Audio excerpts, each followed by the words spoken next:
மனதில் உறுதி வேண்டும். வாக்கினிலே இனிமை வேண்டும், நிறைவு நல்லது வேண்டும். நெருங்கின பொருள் கைப்பட வேண்டும், மனதில் உறுதி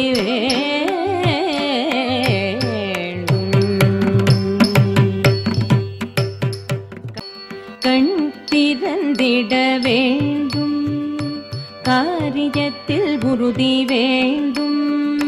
பெண் விடுதலை வேண்டும், பெண் விடுதலை வேண்டும், பெண் விடுதலை வேண்டும். பெரிய கடவுள் காக்க வேண்டும், மண் பயனுற வேண்டும், மண் பயனுற வேண்டும். வானகம் இங்கு தென்பட வேண்டும், உண்மை நின்றிட வேண்டும். ஓம் ஓம் ஓம்.